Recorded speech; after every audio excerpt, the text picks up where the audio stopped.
Welcome to Charlotte Execs After Dark. Relationships, business talk, real life. With your host, Timothy Motivation Jones. Charlotte Execs is an organization of professional men and women in and around the Charlotte, North Carolina area who come together, put down the work, and enjoy life. Between live events, members meet on a group call and it's recorded for your enjoyment. Let's listen in.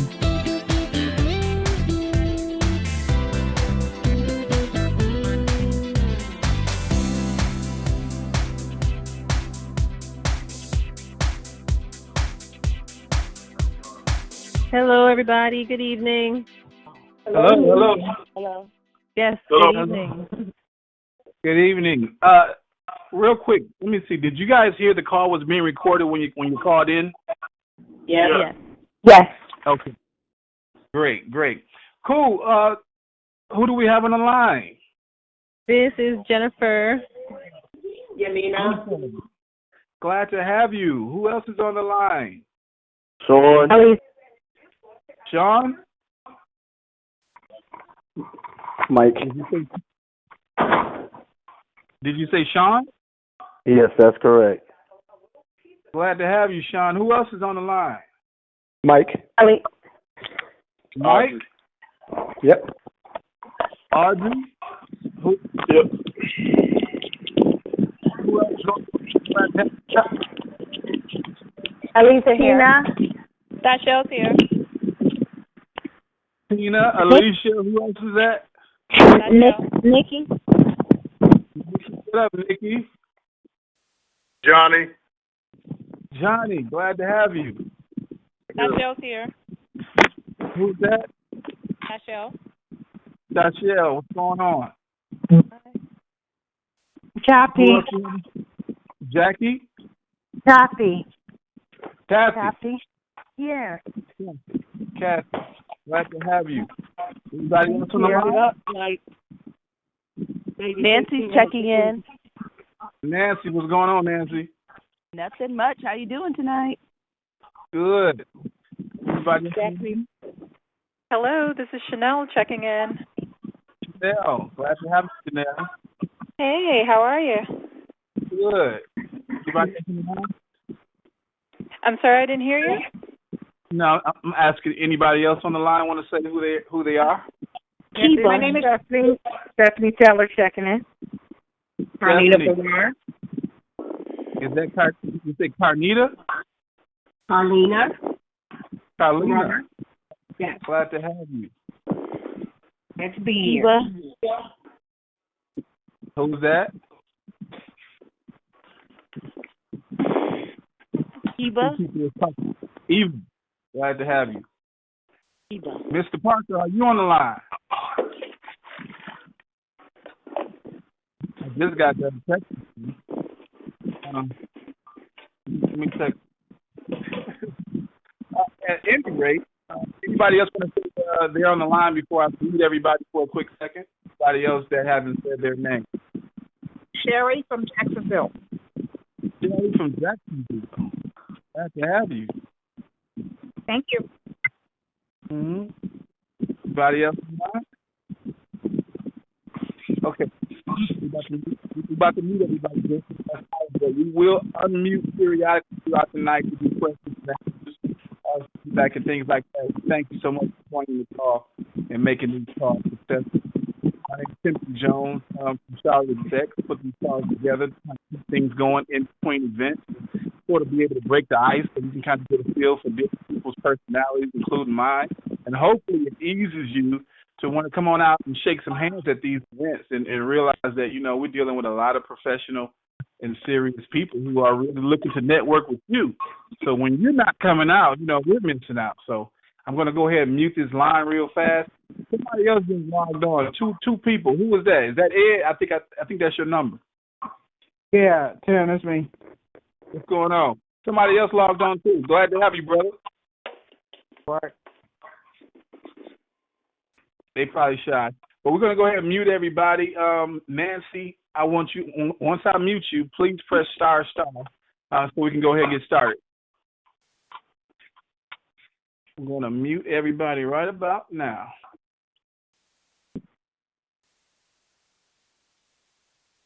Okay, Nancy, please press star star. I've done it. Okay, Mr. Parker, if you are on the line, please press star star. If he's not, I don't see his name.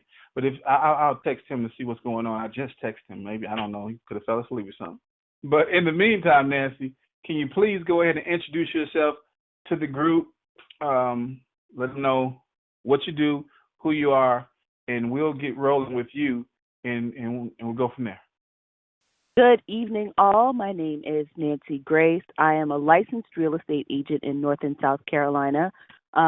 My real estate career is actually the only career I've had. My very first job was at 15, collecting rent at a senior citizens commercial building. So I've started on the commercial side, and over the last 2.5 years, I've been doing residential sales. Yeah. Keep going.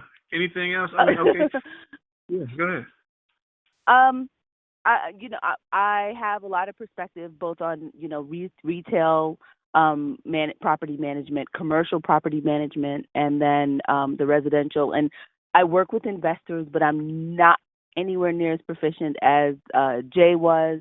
And so what I do is more on the research side. I can help assess what a good investment might look like on paper, so I can do a couple reports for you. But I'm always here to help. I'm reachable by email and telephone, but I'm sure Timothy has given that out already. Yes, ma'am. We got a few more people that logged on. One of them also, you are the woman of the hour, and I'm going to unmute the man of the hour. Mr. Parker's on the line. Yes, I'm sorry. It's Good evening. Okay. Good evening. We all did our shout-outs. There's a lot of people on the line listening to you. We'll open the lines up because they're talking tonight. Last week, I don't know what happened, but glad they're talking tonight. And we're going to periodically open up the lines for question and answer. But, Mr. Parker, we're going to get straight to it. Can you tell us who you are and what you do, and we kind of go from there? Yes, name is Jay Parker, and I'm a real estate investor. Been doing that for a little over 20 years, and this is what I do for a living. That's all I've done for the last 20-plus years. Originally from Maryland and been here in Charlotte for about 23, 24 years. And basically that's it. Basically that's it. Okay. You know what? Let me see if we're gonna have a question to start this off. Let me unmute everybody. I'm gonna unmute everybody and see if we can start with a question that can get the ball rolling. Anybody out there got a question?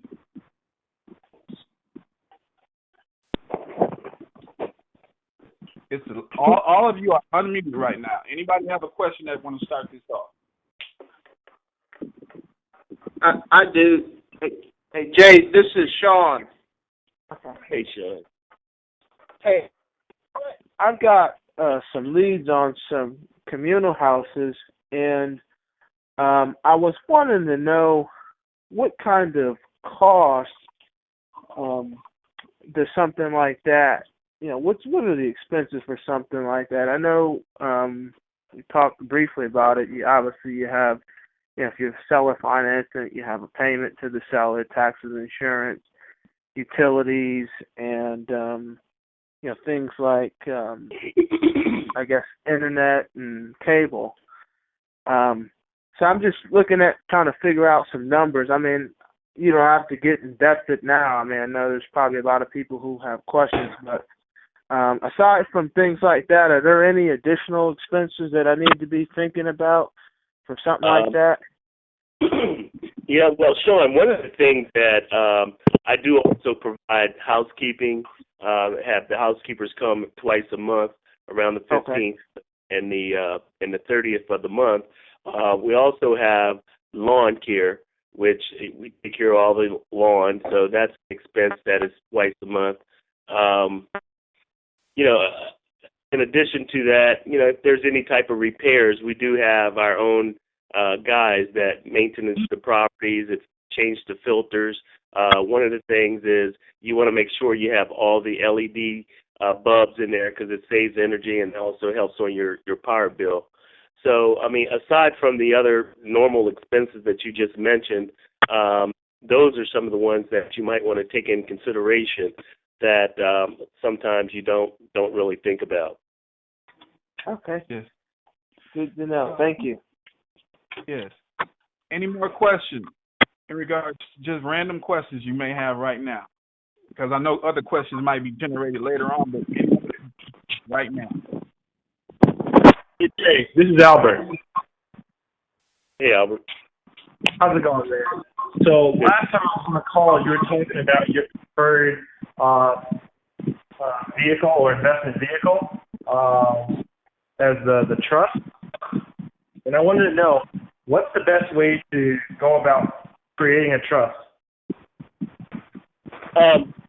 Trusts are a lot of people are not familiar with trust, but trust is a very simple entity that, it's not nothing really that scientific other than just creating a good trustee. And as you know, I have a company that I use as my trustee company, and they pretty much do all the paperwork, which is very little. It's just naming the trust, identifying, the address and the trustee, who's the trustee, the beneficiaries, if there's a successor beneficiaries, and naming those, and that information is never on record. That all that information is kept in your personal places of storage, wherever that might be. So trusts are not really.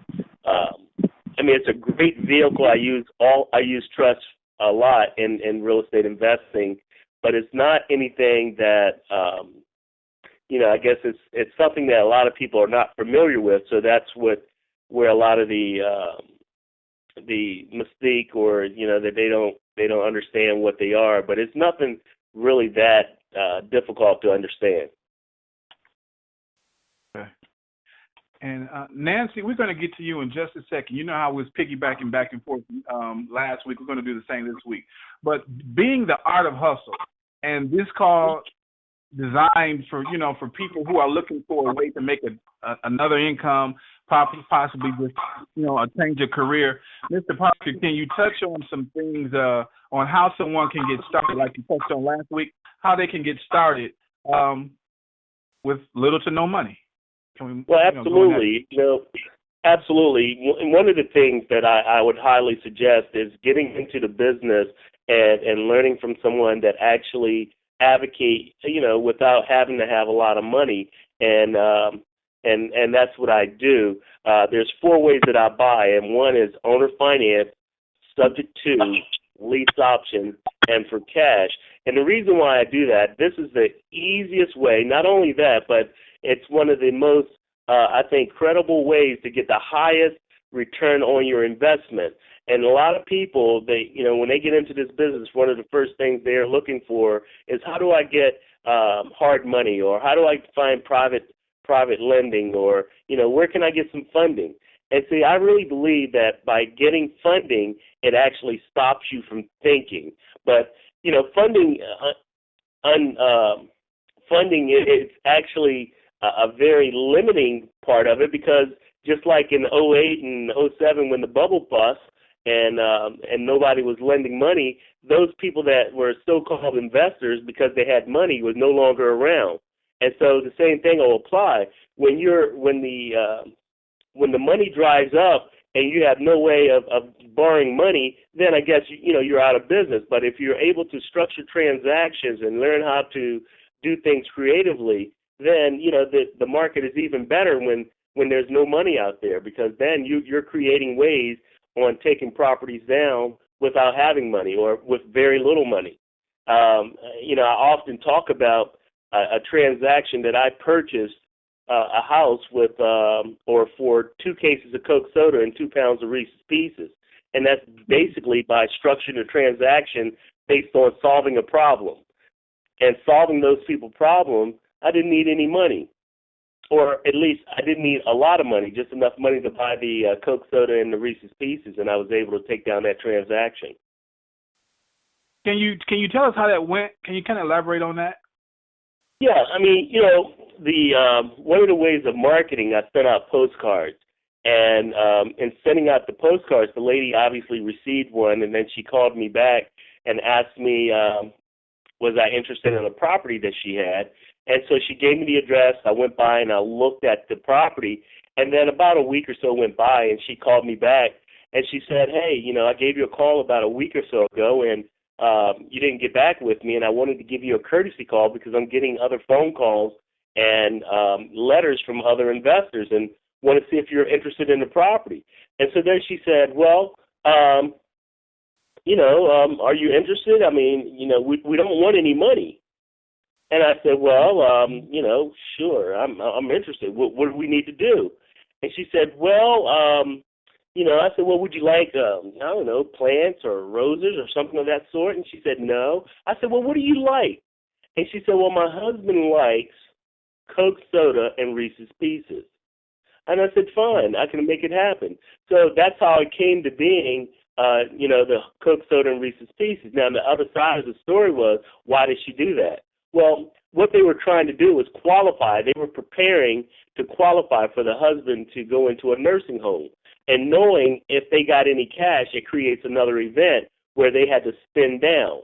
So that's why they wanted to get rid of the property by giving it away opposed to selling it. So that's the source of, or that's how that worked. Wow, that's amazing. Nancy, have you ever had anyone come to you? Because you're a realtor, right? Yes.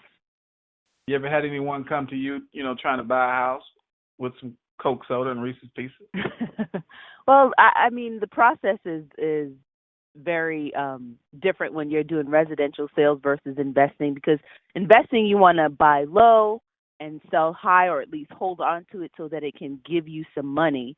And buying a house is a little bit more emotional. So I have worked with investors, but it is a little different from what Jay's doing, because Jay's looking at purely financial, and for on the residential side, it's a lot different. So the residential side, you're not looking financially? Well, more based on how you see your family being there, how you see your friends coming to visit.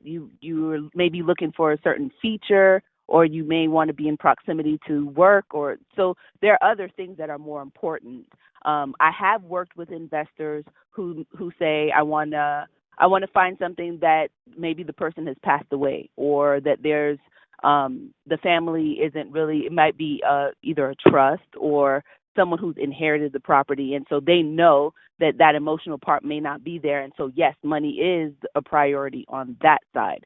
But most of the time on residential, you're going to deal with an emotional transaction. So what I try to do is protect and advocate for the needs of my clients based on their wants and desires, but normally money is a cap, but it's not the decision, one of the factors.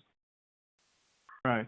So usually when you work with an investor, how does that transaction kind of go? Kind of walk us through. If it's local, one of the things that I always ask is, have they met with a financial planner? Because sometimes investors think it's about the right property when really it is about the right agenda. So if someone wants to rent, that's a different conversation. I might have to do reports on what the local rents are, what might needed to be upgraded in any given property before they make that purchase. And then if it's sometimes I deal with people who work in trusts. They do REITs or certain kinds of investments where they're not actually here. So I may have to scout the property, do some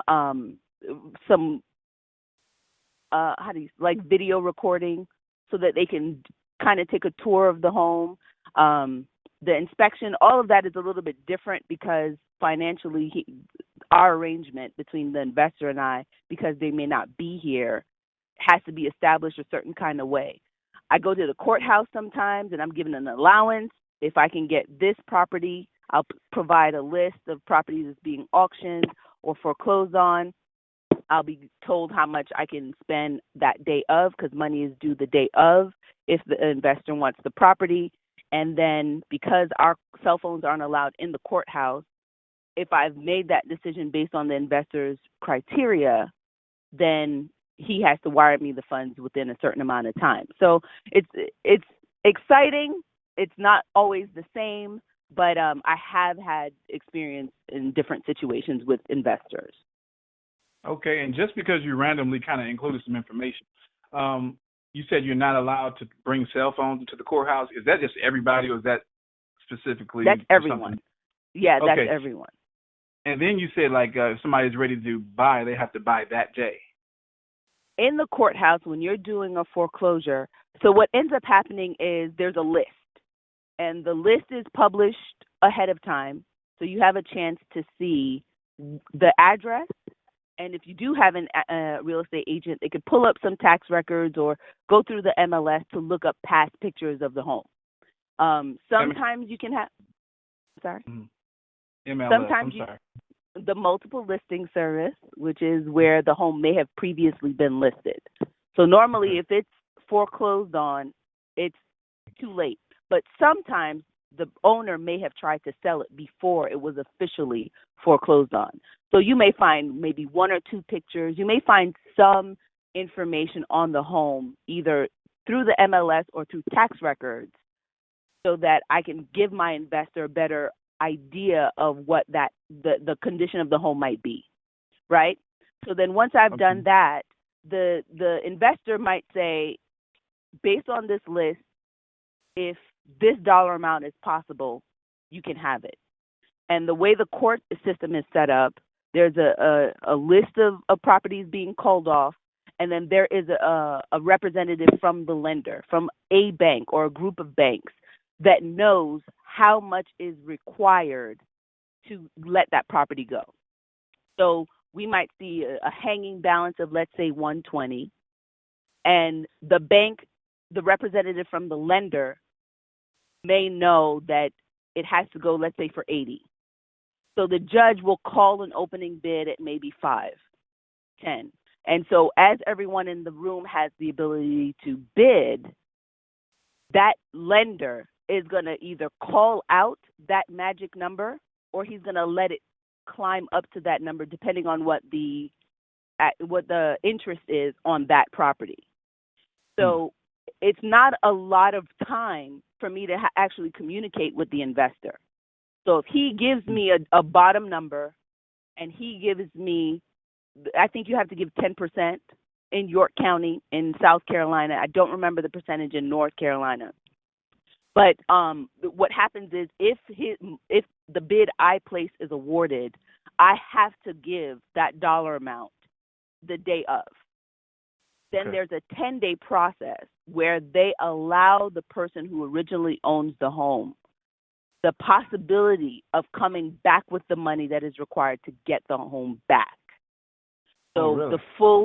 So the full balance isn't paid until technically the 11th day. It does get a little tricky, and investors know if the property is worth it, because if you can get it for $80 and the market value may be $250, you're going to go for it. But then you don't know the condition of the home, and we're not allowed to inspect beforehand. And it may not be the only debt against the house. So it is a little bit risky. Okay, yeah, you mentioned that last week. We'll touch on that in just a second. Mr. Parker, do you always attend auctions like she just described, or is there a way that you can possibly just pay the tax off and the house is yours right then? Do you have to go through an auction process? Well, no. As a matter of fact, I'm not really sure what state she was referencing. I am very proficient in North Carolina. South Carolina had what is called a master of equity sale, which, like she was saying, there is a sale that day. However, in North Carolina, the process is different. And in North Carolina, when the sale is opened, let's say, for example, the sale is today. When the sale is opened, the bank has the opening bid. And when the bank has the opening bid, they cannot bid any more than what's due them. So like she was saying, if the property is worth $250, but they only do $80,000. $80,000 is their opening bid. In North Carolina, if you bid in $80,000 or $81,000 or today, your bid has to stand for 10 days. Now, during that 10-day period in North Carolina, someone can come and upset your bid anytime before that, within that 10 days. If somebody upsets your bid by 5%, the 10 days start over. And that process continue until someone is the last standing bid, and that bid has stood for 10 days. Now, the question was, is there any way of doing it, actually dealing with foreclosures before that? And that's how I deal with that. And I deal with pre-foreclosures. And so I know when the sale is a newly filed. I get the foreclosure list every day. So I see it when it's a newly filed. In many cases, this is before the person, meaning the defendant in this case, knows that it's public record. Mm-hmm. So now I can actually begin working with that person, meaning see if we can strike a deal and buying the property or buying it straight from them before the property actually go to sale, because we still got about a 60-day window before it actually go to the courthouse steps where the bank is trying to sell it off. So at this point, again, like I said, we want to deal from a perspective with the highest return on investment. Well, the highest return on investment for us would be the reinstatement amount. So let's say, for example, the defendant is behind 5 payments, and let's say their payments are $500 a month. So 500 times 5 is $2,500 plus attorney fees, which is probably another $1,500. So somewhere around $4,000 is what it would take to reinstate the loan. And reinstate the loan is bringing it current. So once you bring the loan current, that stops the foreclosure. Now, if that person deeds the property over to me at that point, now I own the property. So now I own the property for about $4,000, even though there's an outstanding loan against the property. I can do whatever I want with the property at that point. I can sell the property, I can keep the property and rent it out, or I could move in the property myself, whichever I choose to do. Now, I have to continue to make the payment. Now, the good thing there, the mortgage is in whose name? It's still in the previous owner's name. Okay. I now own the property, so I have the right to do whatever I choose with the property. But and so if the mortgage hangs over your head now, or it's that mortgage, that same mortgage that they owe, you have to pay it if you're living there? You're right. I continue paying the mortgage payment because at this point I own the property. Let's look at it from this perspective. If I had went to the sale and I bid it in $80,000 or $81,000, because I would have to outbid the bank, I get the property, and let's say the property had a value of $120,000. If I put up $81,000, I sell the property for $120,000, I'm making somewhere around $40,000. You follow that? Right. All right. So with that, my return on investment is predicated on the return of the $40,000 on $80,000, which is roughly about 50%. So now, if I reinstate the loan for $4,000 and I sell the property, now I'm making the same $40,000, but it only took me $4,000 to make the $80,000. My return on investment is so much greater from that perspective. The outcome is still the same, but my output was so much lesser, if that makes sense. Right. It does. Yeah. So this is why I'm saying the return on investment is very important when you're looking at real estate investing. So, and if I get the property before the property go to sale, it doesn't really matter if it's a hedge fund or who's there. They can't compete with me because they're waiting to buy the property at the sale where they have to bid on it. Whereas if I go to the defendant's house and I buy the property from the defendant, they can't defeat me or they can't compete against me from that perspective. Wow.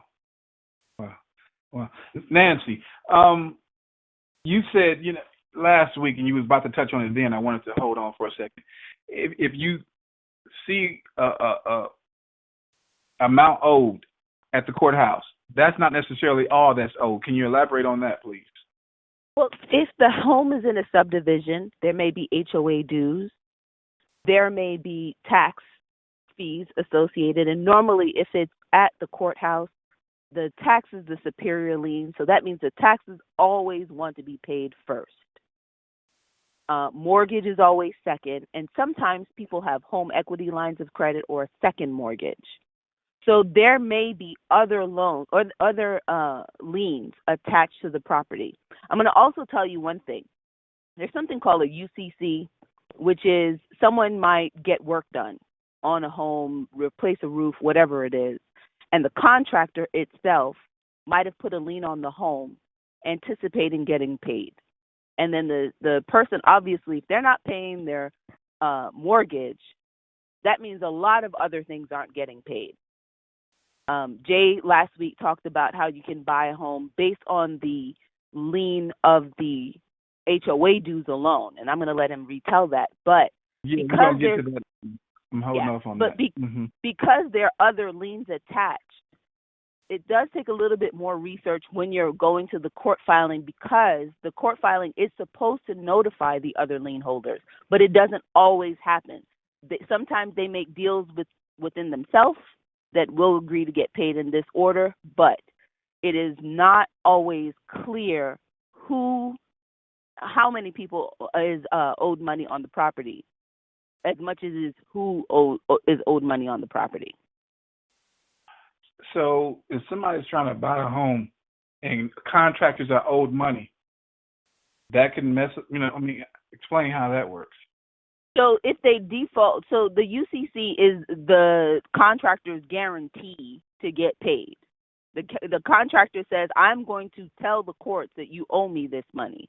Now, tax records can normally show you how many liens have been put on the home. So at least when you're doing the research, you can see at the beginning, this is how many have actually been recorded. But when it comes time to actually do to do the foreclosure or to get a judgment, you don't know which one it is and which may have been paid, because sometimes people consolidate debt. So going to tax records is always the best. Okay, hold on. I'm sorry, go ahead. Yeah, going to look up tax records is always the best, because at least then you'll have an idea of how many people's hands may be in the pot. But there's no way to definitively know, except for the date of the hearing, exactly who and how many people are owed. Okay. Mr. Parker, where exactly do you find, I know you got different leads and people call you, you've been flowing in this thing for years, people probably just hit you up, but do you ever just search out properties? And if so, besides the list that you get every day, do you have any outside lists or, channels that you use to find properties that we could do in our spare time as well? Yeah, absolutely. A lot of people call it now off-market properties, and these are properties that are not listed in the multiple listing that Nancy spoke of earlier. Usually, my best places of finding properties that are off-market is code enforcement, and pretty much any and all the counties have some sort of code enforcement or some sort of agency that inspect the properties and make sure they're meeting minimum housing standard. Usually these are houses that are vacant or has been vandalized. Sometimes it's properties that are a nuisance in the communities, and then they have the local city municipality have these different agents they go by and inspect the properties, and then they create a write-up. Here in Mecklenburg, in Charlotte, where I am, the first thing they do, they write up the property, and then after a while, if the person is non-responsive, then it turns into what is called civil penalties. And once the civil penalties hit, it's $100 the first day, and then it's $10 thereafter, until it just gets to a point where they petition the council to tear the property down. So then, give them a little time, and if they are still non-responsive, they will tear the property down. But code enforcement is a great source of looking up properties and finding properties with people that have code violations, and they're motivated. And that's what I do. I look for people that have problems, and I solve the problem. Another would be tax foreclosure. Even though tax foreclosure is very different from South Carolina has what they call a lien state, which means you can run down and pay somebody taxes, and you could own their house after a year and a day. Whereas in North Carolina, it doesn't really work like that. You go pay somebody taxes in North Carolina, you just gave them a gift. So the process is a lot different in North Carolina, even though the local municipality, they more so use it as a means of collecting revenue versus actually selling property. Now, they will sell a property, but it's not nearly as aggressive as South Carolina. I mean, you look at the list, you might see, I don't know, maybe 10 or 20 properties on there that might be going to sell out of thousands that have back taxes that are due. See, in North Carolina, the local municipalities can only enforce 10 years of back property taxes, and I know properties that probably they have 15 or 20 years back taxes, and the property's never been sold. So those are the two most popular for me and most successful places for me to locate properties and buy them on sale versus for sale. I've even seen a housing section in Craigslist. You ever use that? You ever did that? Craigslist? On that? Mm-hmm. I don't really use Craigslist. If I use Craigslist, it's probably for trying to get rid of a property. And another thing that probably unlike being a realtor, a lot of investors do something they call wholesaling. And wholesaling is basically a property that they've sought out through one of the channels, like doing the code violation or absentee landlord list or something, and they put it under contract. So let's say, for example, they find a property that might be worth, say, $80,000, and they get it under contract for maybe $25,000, and then they put it on Craigslist or some of the other types of lists, Facebook lists, and maybe market it for $35,000. And so they find somebody that has interest in that $80,000 property, and they sell it for $35,000, and they make a quick $10,000 on that transaction. And that you find a lot of people on Craigslist that's doing that as well. Right. Nancy, last week you said you had a was it RTT-law? What was it? What was it? So in North Carolina, Jay has access to a list from the Mecklenburg Times, but one of the people that I've usually seen the list generated for foreclosures in North Carolina is RTT-law. It is a law firm that represents a lot of the lenders. They won't tell you a lot, but they will give you a little bit of an idea on at least they have a monthly list that generates the foreclosures in North and South Carolina. But they are a law firm in North Carolina. RTT-law. Mr. Parker, real quick, she said that you have the list that comes from the Mecklenburg Times. So the Mecklenburg Times that we can pick up walking into Food Lion and Harris Teeter and that little free paper right there, that's the list that you get generated. You just get it early? Well, it's a subscription, and I pay for the annual subscription, and so they will send it to you electronically, and it comes to you every day. So we have a secret place on Facebook where folks that are in our network, they go there and pick that up every day. We post it there, and they go there and get it, and we just share it with them because they're a part of our network.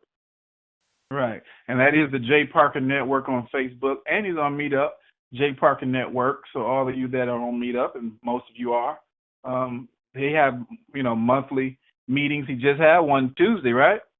Yeah, we just had a meeting last night, as a matter of fact. Yeah, last night. Today is Wednesday. So we'll get more into that as the call comes to a close. But Nancy, what can you do as a realtor that a investor can't do? What differentiates the two? Well, one of the things that I can't do, so I'm not only in North Carolina. No, what can you do? What can you do that an investor can't? Well, I have access to a couple, I wouldn't say secret, but I pay dues to the association so that I can have access to certain things. I can see certain kinds of tax records. I do have access to the multiple listing service, which is where you can see both homes that are for sale now or have been in the recent past. I can't remember when they started, but the internet has been great for online marketing. So the multiple listing service, which we call the MLS, does offer a snapshot, a lot of detailed information on the history of the home. There are certain kinds of forms that I can only use by law to start a transaction, to process a transaction, to make sure a sale can complete. I can communicate with certain people in the process. So if I'm representing a seller, I can call the bank and find out if the buyer's loan is going to go through, and that's something that the seller couldn't do themselves. If I'm representing a buyer, and we may not trust certain information that's coming from the seller, I can not only advocate that we have certain kinds of inspections, but then I have a directory of contractors and vendors that I can deal with. Part of my main goal as a real estate agent and realtor is to protect my client on either side.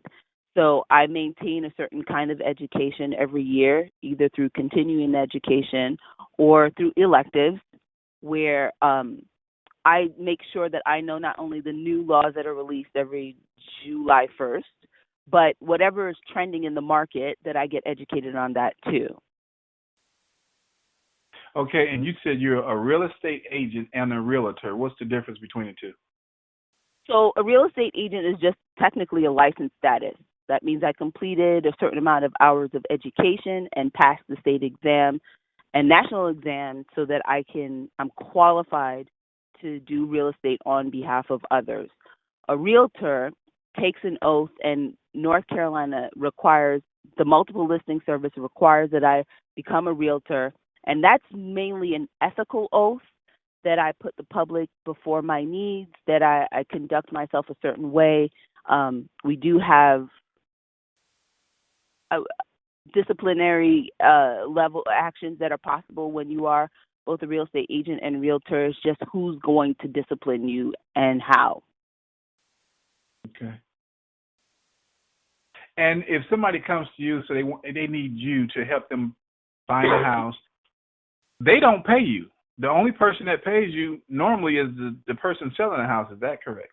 Right. So the way, and I have to be careful to not say the way it's always done. Traditionally, a seller pays the real estate agent, especially if a home is listed in the multiple listing service. Whoever secured that listing to advertise not only secured their commission, but they secured mine. Now, if I am working with a buyer and the buyer sees a home that they want that is not on the market, that means it's not being advertised somewhere, they saw a sign somewhere, and they just want that specific house. My first responsibility is to approach the seller and ask the seller if they are willing to pay me. And the seller and I will negotiate that. If they're willing to pay you. Right. If the seller is not willing to pay me, the buyer and I, at the time of entering our agreement where I'm representing them, knows that they're going to have to pay a negotiated amount. So it's not common practice for a buyer to pay, but there are times where it's necessary for a buyer to pay. If it's like that specific house they want, like you said, that's not marketed. And if you find out that that listing is already being represented, you can't touch it, huh? If it's being represented, then I would approach the agent who's representing the seller. But if it's not being represented, and even if the seller says, yes, I will pay your commission, I still only represent the buyer. I have to be fair and honest to the seller, but I am protective of the buyer. Okay. All right, let's pause for a quick second. We're going to open up the lines to see if we got some questions. I'm going to mute, and then I'm going to unmute. And we're going to see if there are any questions. I'm muting everybody right now. Sorry for the noise in advance. Any questions?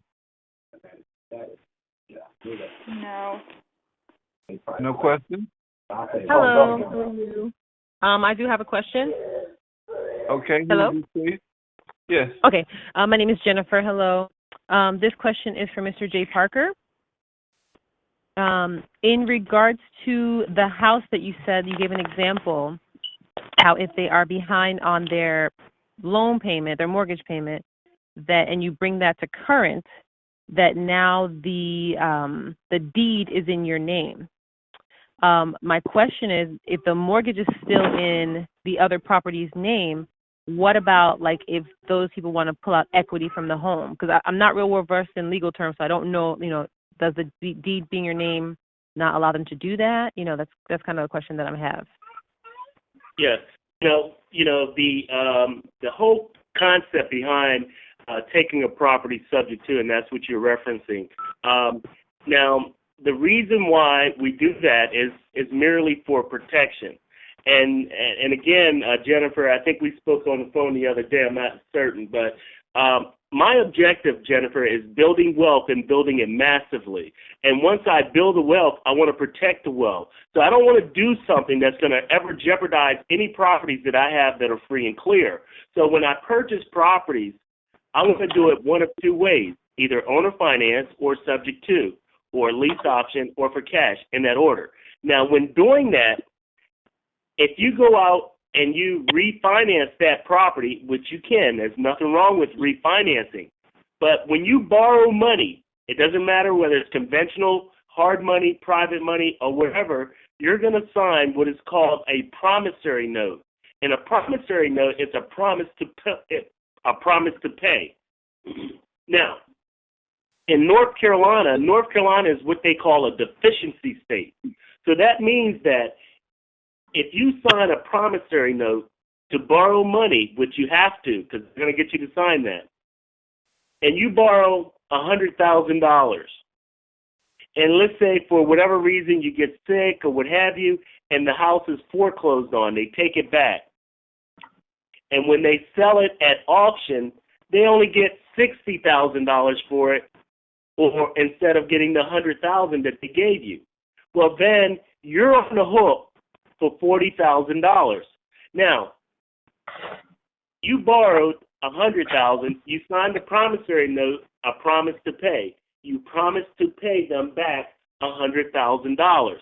Now they can come after any asset that you have, whether it's got a loan on it or not. They can come after your primary residence. They can come after your car, any assets, a boat. If you had rental property, they can come after anything until they are made whole. Now, I buy based on an owner finance transaction, and then I sign what is called a money purchase note.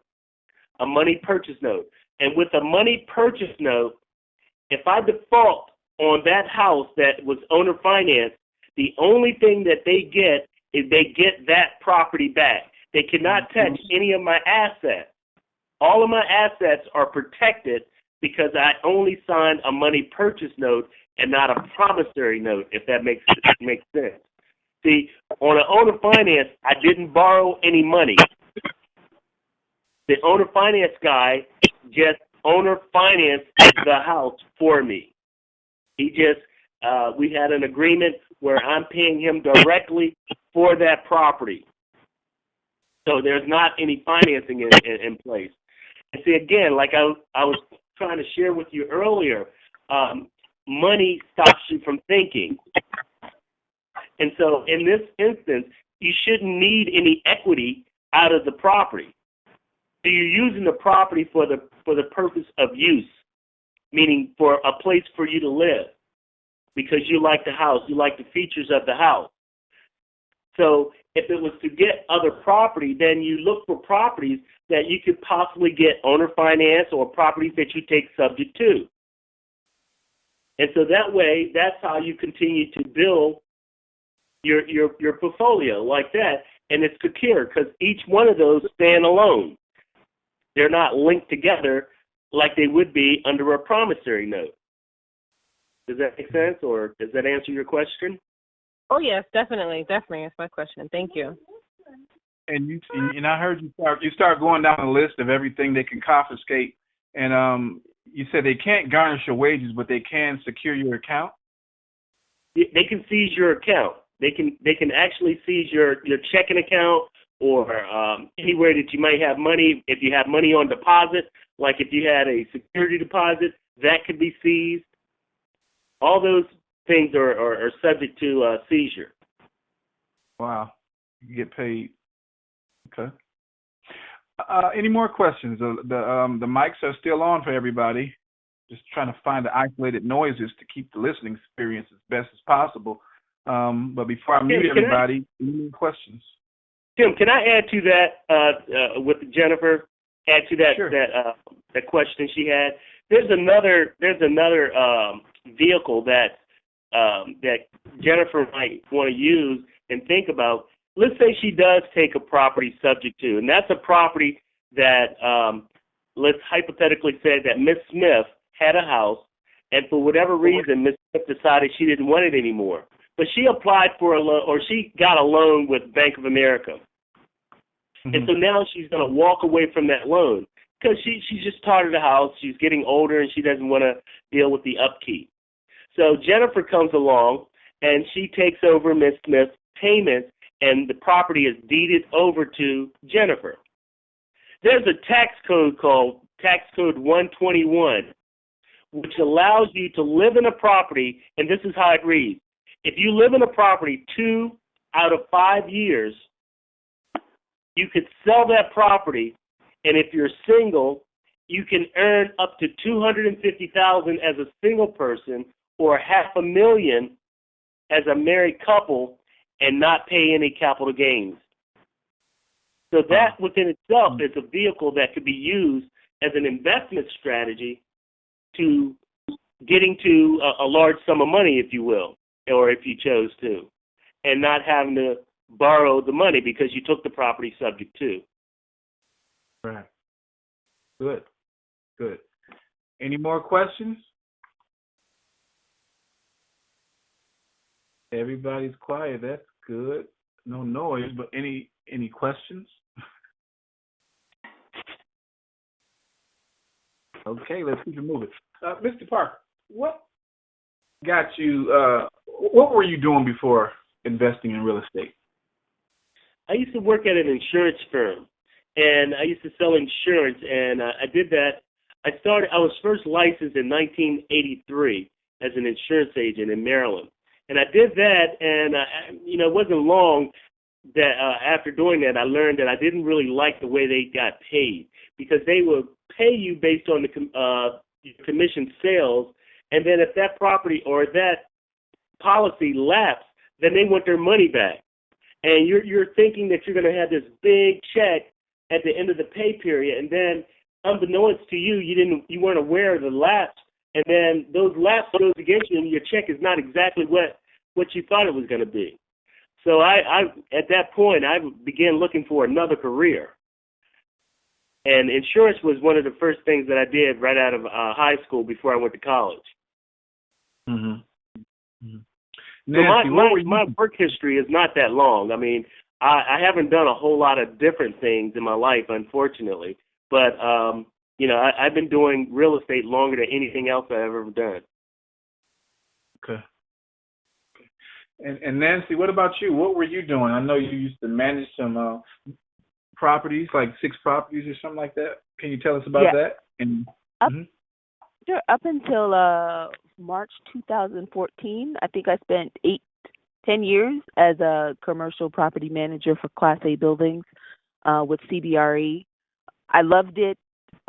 It's just the market changed a little bit, and anyone who works corporate America knows that they want more and more of your time. So my last holiday season working commercial, Belk was our anchor tenant, and I was managing the call center, and they asked me to come in on Thanksgiving, the evening of Thanksgiving, to open up the complex because our contracted vendors wanted overtime.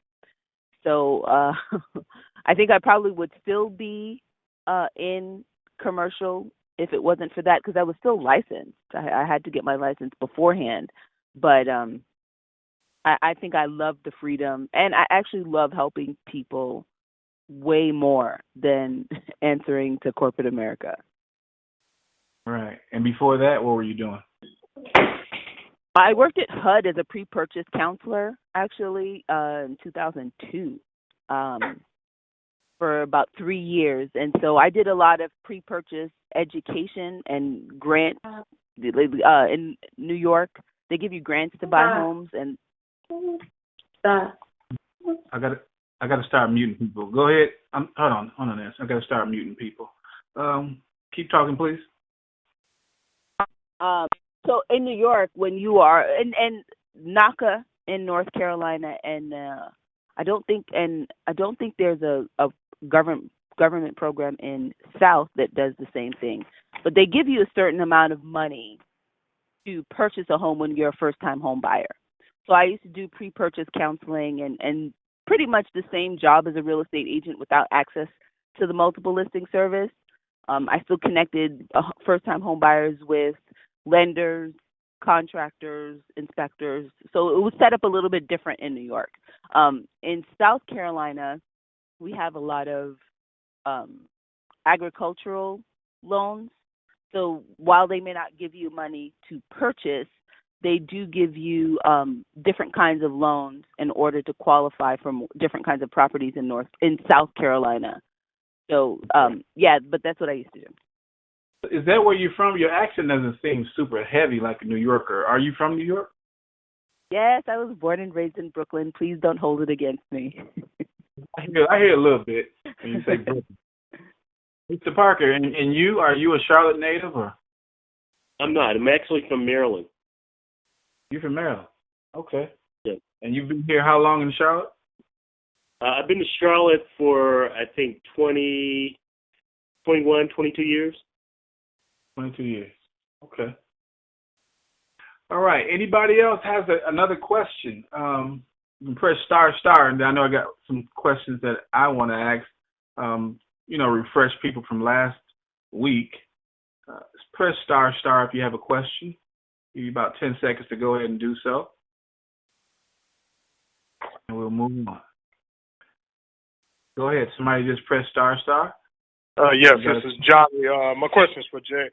Jay, how do you, when you're doing subject twos, how do you find buyers or build a buyers list? Do you use bandit?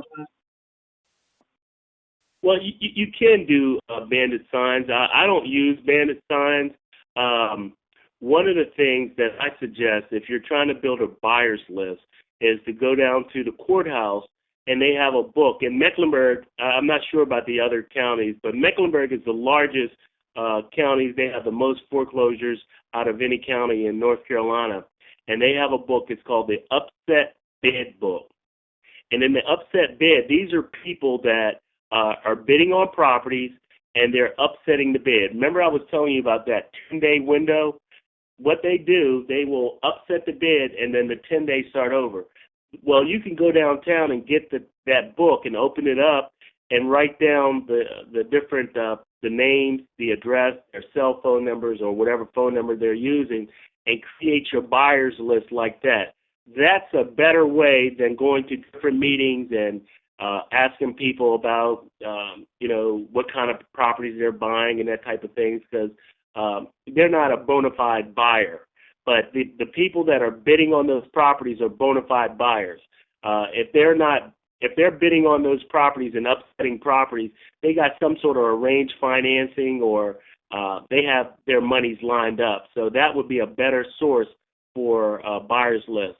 Another way would be to familiarize yourself with like the Register of Deed, and they have different self-directed IRA companies. One of them is called Equity Trust. That's probably one of the largest ones in this area. If you search Equity Trust as a grantee in the Register of Deeds, what's going to happen, a whole list of transactions will come up where Equity Trust was involved. And you'll see something that says FBO, for the benefit of, and then it'll have a person's name. Well, that person is using their retirement account and loaning money to, and it's going to have the grantor. That would be the investor that is actually borrowing the money from the guy's retirement account and buying property. So you got two things there. You got a private lender, the guy that has the FBO account, and then you have the guy that's giving the deed of trust would be the investor buying properties. So that would be another way of finding buyers for properties that you might have. Okay, thank you, Jay. You're welcome. And you touched on something again. I'm glad you brought it back up. That period that people can like up your bid, I guess, in the 10 days start over. When they give a new bid, do they have to give a down payment at that time to make sure that's a legit bid? Do they have to give like a 10%? And if you want to up their bid, you got to come back in and give a percentage. How does that work? Yes. What happens is that you got to upset by 5%. And the rule is 5% or $750, whichever is the greater of the two. So if you're upsetting the bid, it's going to be a minimum of 5% or $750. That's the new upset bid. And they have to come down. And when you do that, the 10 days starts over. So like when you actually have the opening bid at the courthouse steps, and or the bank has the opening bid, and then you bid, that deposit is due at that time, and that's 5%. Or $750 is due at that time. And then after that, the upset period begins. And during this upset period, the same thing applies. The $750 or 5%, whichever is the greater. Do you have to keep making trips to the courthouse to make that payment, or how does that work when you keep getting upset? How does that payment work? You don't have to keep going to the courthouse, but you should. And the reason being, well, in Mecklenburg you do have to, but in other counties you don't necessarily have to do that. But I would suggest you do go to the courthouse, because if somebody came in between you and the last set bid, the amount that you're bringing might be insufficient. And so you don't want to mess around on the 10th day and send an insufficient amount to upset the bid, because then they're not going to accept the deposit, and then that bid will be final at 5 o'clock.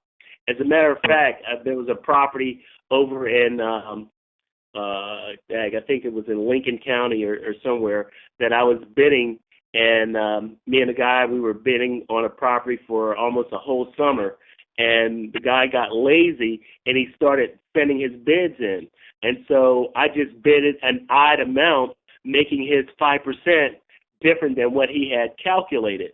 And so they called him on Friday, and I guess it must have been like 2 o'clock or whatever, and the guy lives an hour or so away from the county where we were bidding, and told him, said, hey, we got your bid, but it wasn't enough money. So he had to come to that county, and he had until 5 o'clock. Well, he didn't make it there. He called him and told him that he was 2 minutes away, and they said, I'm sorry, but you don't have enough time to get here. And so as a result, I was awarded the property. And so, I lucked up on that one, but it's important that you go and follow up with the upset bid versus mailing it in. Well, I was really alluding to online payments. Are there any online payments that you ever heard of? I'm not familiar with that as it relates to foreclosures in in North Carolina. All of the bids are either done in person or by a representative. Or in mail. Okay. Awesome. Nancy, last week, just in case somebody's listening, they say investing sounds good, sounds cool, but I like the other aspect of, the real estate, selling it. You said Charlotte is a hot market right now, that listings sometimes aren't even lasting a full day. Talk about that, please. Well, Charlotte is an excellent market. There's a lot of progressive changes that are happening. Now, I'm a part of a Facebook group with other realtors in Charlotte, and there has been a little bit of negative conversation over the last week's events. But overall, for the last, I would say, especially year, if a property is put on the market, it is gone within a week. I mean, when I say gone, I mean under contract, not just multiple showings, under contract, and there are different kinds of buyers. There are cash buyers. There are people who are coming with loans and pre-approved because the market is so hot. Their agent is advising them to get pre-approved with the loan before they come in. But then you have to look at the reason it's such a hot market. One is the airport is almost completed, that it's going to be a big transportation hub. Two, the light rail is extending to all the way into university. So it's attracting a lot of younger people who, just want to make Charlotte their home. South Carolina is not as hot as North. Our different pull it's hot, but it's mainly because our school system here in South Carolina is so highly accredited, so that, in Charlotte, that's one of the things is your neighborhood really predicates what school your kid is going to.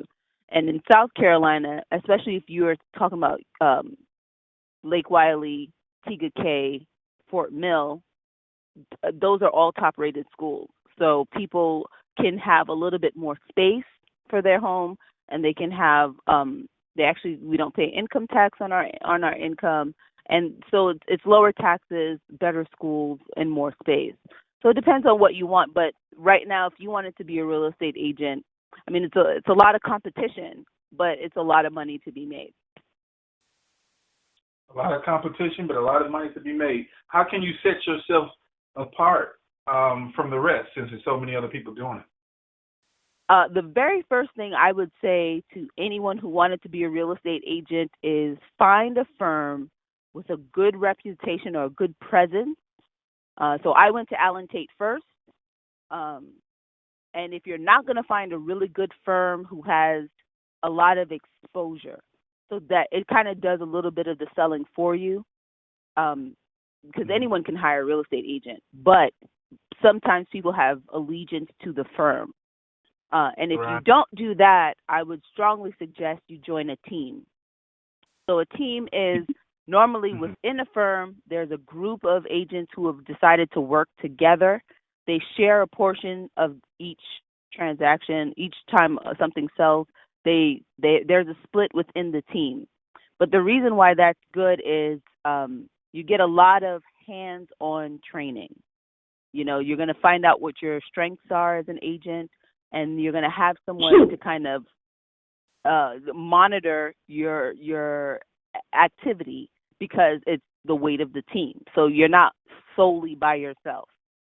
So even if you're not selling and they sell, you get a piece of that. Well, I don't know how all teams are set up. The ones that I have seen, it depends on what your strengths are. So let's say if your strength is internet marketing, you might get a portion of each sale because you're marketing everything. I've seen teams split up where one's going to represent, when you're selling a home as a listing agent, sometimes the person selling the home may not want the agent who's representing them to represent the buyer. So I've seen teams say, okay, I will represent this person in that transaction. You will represent another person in the same transaction. So it depends on what the agreement is of that team's setup. But I've seen it work multiple ways where you'll either get 50-50 or a portion based on whatever skill set you're bringing in. Right. And you're licensed in South Carolina and North Carolina. You live in South Carolina. What's that tip that you said for somebody who may live in South Carolina and want to be licensed in both?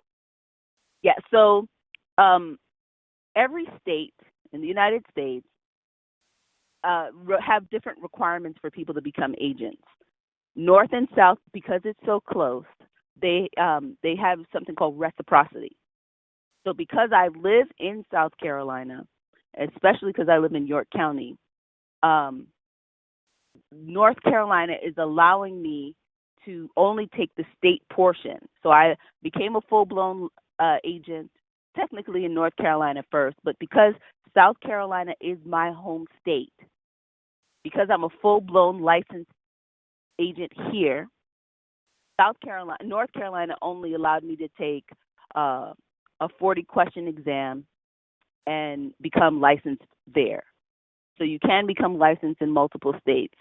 The good thing about it is South Carolina only requires that I renew my license once every 2 years. And North Carolina, it's every year.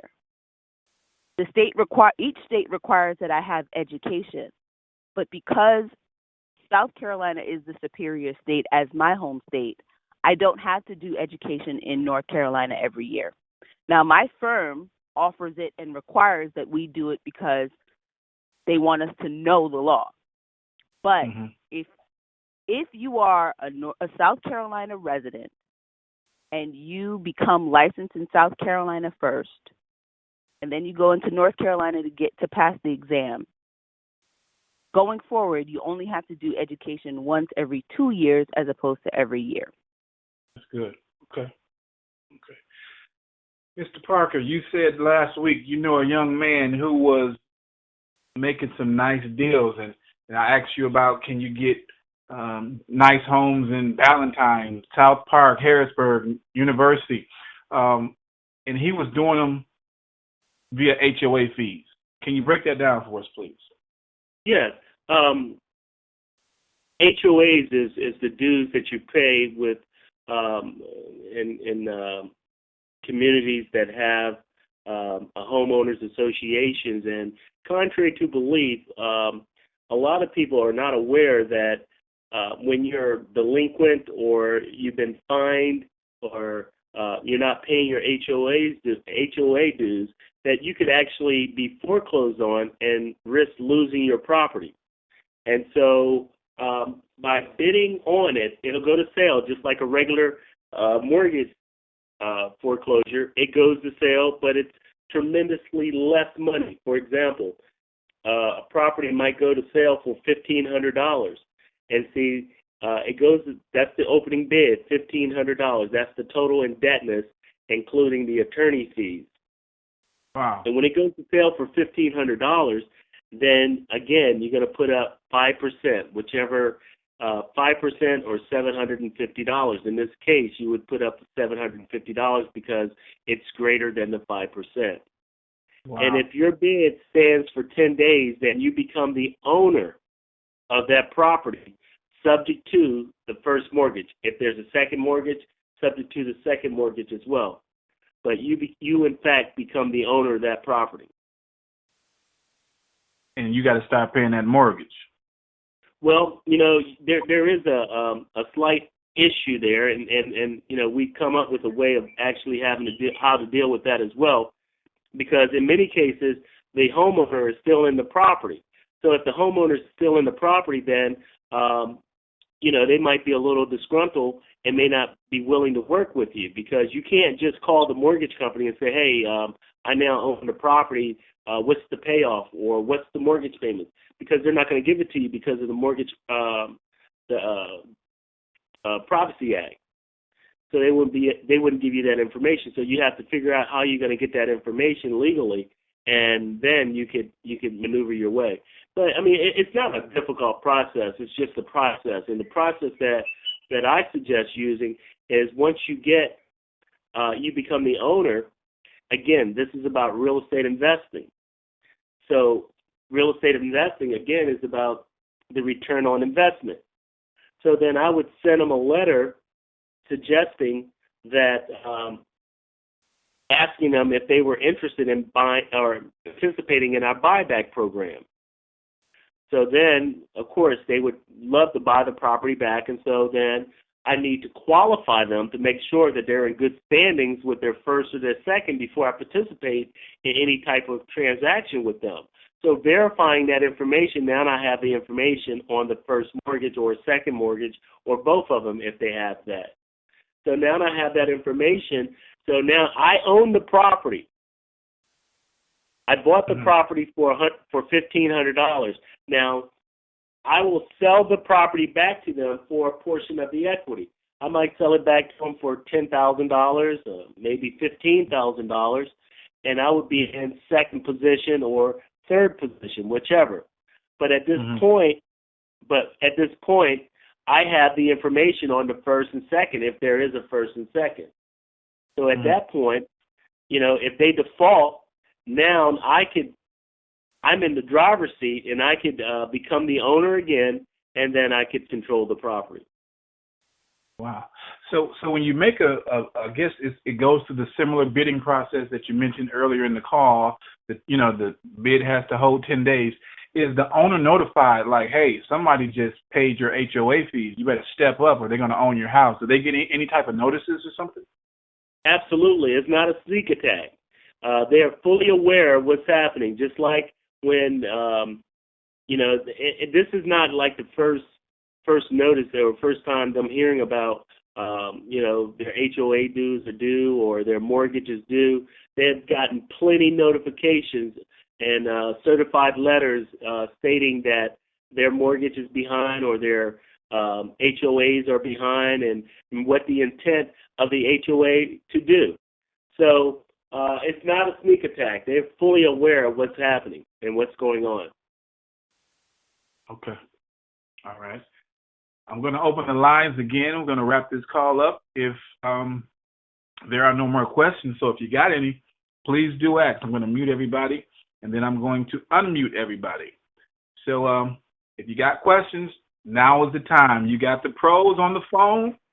Now is the time. We will have this on a podcast in about 2 weeks, and that information will be shared later. But if you got a question, please ask it now.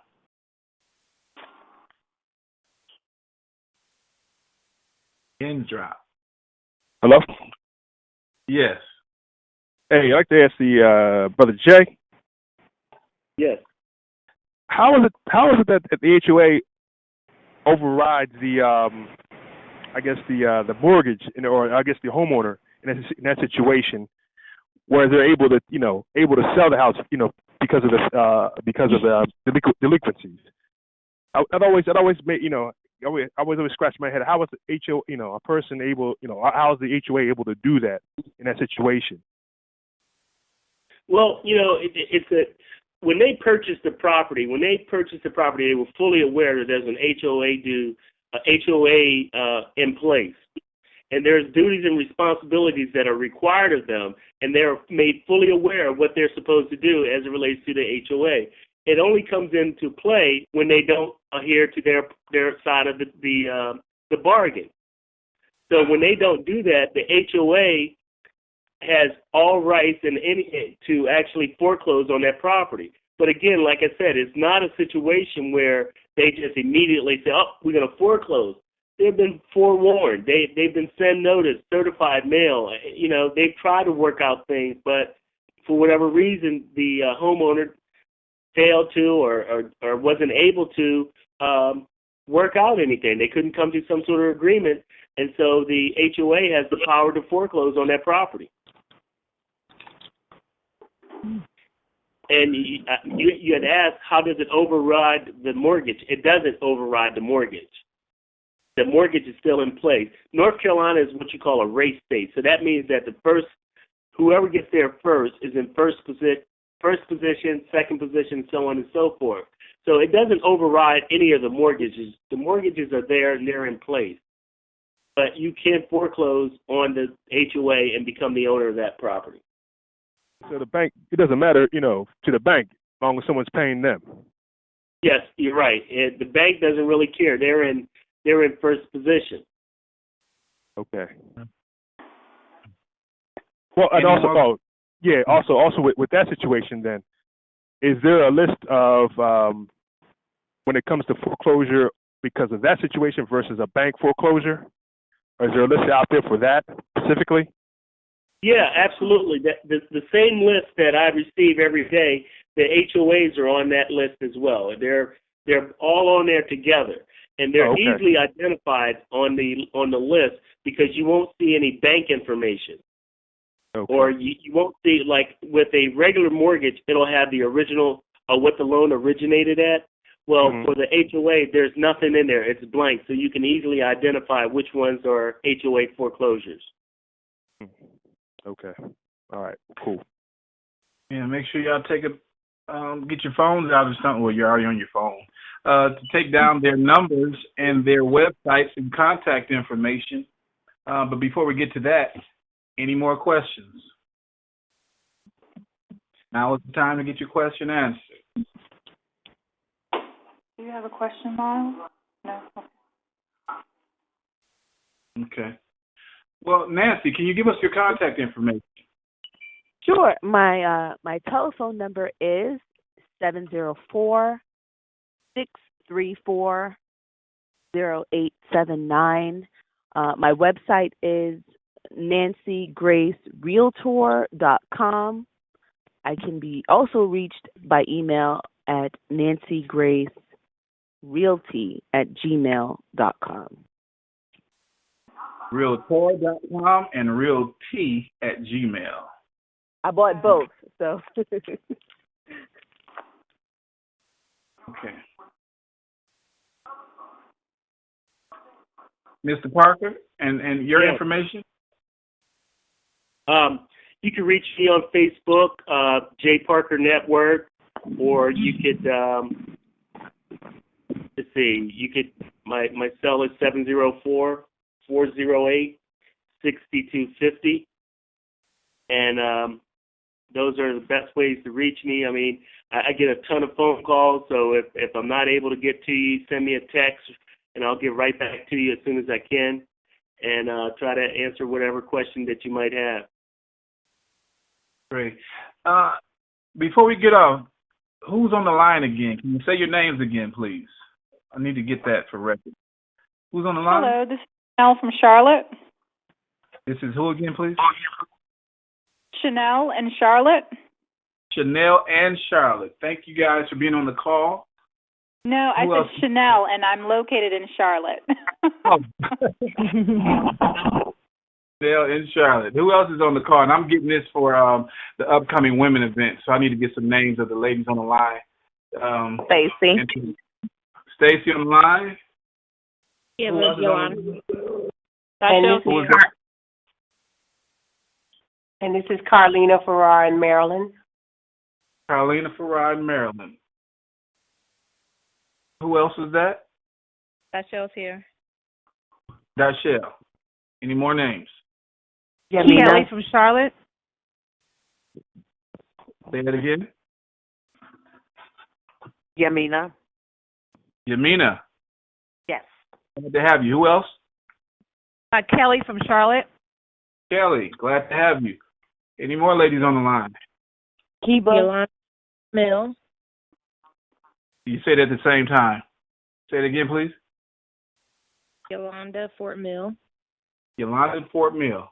Glad to have you. Who else is that? Kiba from Mint Hill. Mint Hill. Glad to have you. Any of our brothers still on the line? Yo, this is Kwame. Hey, Tim, this is Edward. Edward. Kwame. Any more brothers? Johnny from Charlotte. Johnny from Charlotte. Glad to have our brothers on the line. Anybody else on the line? Albert from Concord. Albert from Concord. Glad to have you, Albert. Anybody else on the line? Deja from Charlotte. Deja. Thank y'all for sticking with us this long. Anybody else on the line? Sean from Charlotte. Who was that? Jennifer Dixon in Charlotte. Jennifer Dixon in Charlotte. Appreciate it. And I heard a man. Who was that? Sean Alexander from Charlotte. Mr. Alexander, glad to have you. Anybody else? Jennifer from All right. Charlotte. Hold on. Say that again, please. Oh, Jennifer. Yes. Okay. Yes, Hi, ma'am. Jennifer. Glad to have you. Anybody else? Hey, we're going to wrap this up. Oh, I'm sorry. Go ahead. Anita from Charlotte. Anita from Charlotte. We appreciate all y'all for being on this line. And I hope y'all enjoyed it and got some good wisdom, like I did. Definitely amped up and motivated to, do these things that Mr. J and Nancy is talking about. Actually, I'm thinking about both, selling and investing. So it is what it is. Charlotte Execs After Dark will be the name of the podcast. You guys will be able to see this or listen to this and share it with your friends in about a week or two. So share it with everybody you come in contact with. And that's it for the night. We're going to get off this call. Appreciate y'all for logging on. And if you're free this Sunday, we're at Lake Wiley, Copperhead Island, out there socializing, volleyball, playing cards, getting to know each other, and just putting down the work and having some fun. This Sunday, 4 o'clock. And y'all have a good night. Appreciate y'all for being on the line. Good night. Good night. Good night. Thank you. No problem. Good night. Good night. Good night. Good night. Thank you for tuning in to Charlotte Execs After Dark, where we discuss relationships, business talk, and real life. We'd love for you to join us live. Visit charlotteexecs.com for more information. Until next time, enjoy life.